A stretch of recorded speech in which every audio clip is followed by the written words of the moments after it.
Welcome to the hottest movie review on the internet today, the A-List Review. I'm your host, the Game Changer, Wes Troop. And if you've been following the channel, you'll know that I'm slowly but surely going through the Criterion Collection and the great films they have to offer there. And this is a film that's been considered one of the best movies of all time. I'm taking you to court. That's right, because we're traveling back in our mint-flavored time machine to the year 1957. This is Spine number 591. My review of the 1957 drama 12 Angry Men, coming up now.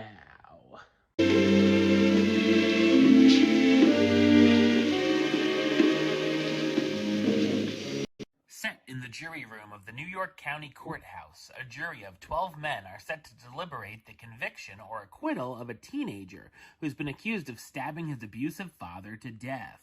If found guilty, the teen in question will be given the death penalty and sent to the electric chair, and the verdict must be unanimous. Having gone over all the details, arguments, and hearing the defense, almost all of the jurors are ready to vote guilty and get their job done quickly.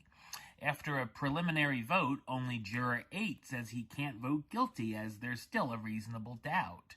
Juror 8 spends the rest of the time they have in the room to try to convince the other men that the teen might not be guilty. So what did I think of 12 Angry Men? I thought it's an outstanding courtroom drama. It's directed by Sidney Lumet, special shout out for being born in Philadelphia, PA, in his directorial debut, and he would go on to helm films such as Fail Safe, Dog Day Afternoon, Network, and The Verdict. 12 Angry Men was released on April 10th, 1957, and was a critical success. While the film was considered a disappointment at the box office, it would find its audience during its first airing on television. The camera work here is fantastic, and I like that we get one quick shot of the teen in the courtroom, and it's enough to get the audience's sympathy. For being set in one room, other than a quick scene at the beginning and end, the material keeps things compelling and makes you feel the stress and the heat the characters are under, setting it on the hottest day of the year, and seeing all but one of them literally soaked in sweat. It's actually very suspenseful and filled with tension, going around the table tallying the jurors' votes, which leads the characters to yelling at each other and even preparing to get into physical altercations. The way Juror 8 really challenges the other jury members to think about the verdict is spectacular, with a highlight being where they're discussing the evidence of the boy's switchblade. Another important element brought to the table is being able to understand the difference between being not guilty and innocent. Being the audience wasn't there for the case, we learn the details of the case from the conversations the men are having, which is a nice touch. We also learn things about each of the jurors as the film goes on, making them fully fledged characters instead of just cookie-cutter caricatures with one or two traits. It also shows some personal reasons some of the jurors might have to give the guilty verdict, or other prejudices or other agendas they may have. The screenplay is brilliant, as is the dialogue, character writing, and a number of monologues certain jurors perform.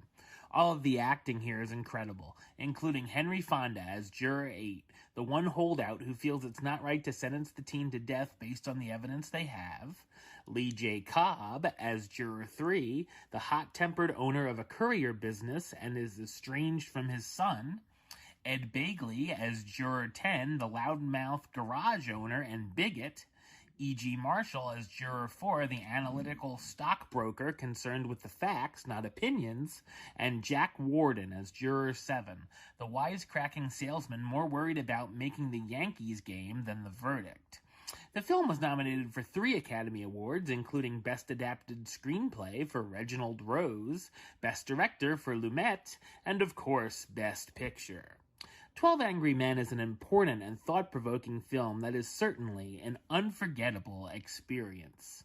Number-wise, I'm going to give it a 10 out of 10, which gives it the A-list rating of A-list approved. That's right, it gets the A-list seal of approval. Alright, well that's the show. I'll be back with another review very soon. But until then, don't forget to subscribe right here on YouTube. youtube.com/westside of 515. Like the show on Facebook, facebook.com/WestTruePlaylist. And of course, you can follow me on the Twitter, Instagram, and Letterboxd at West A-List.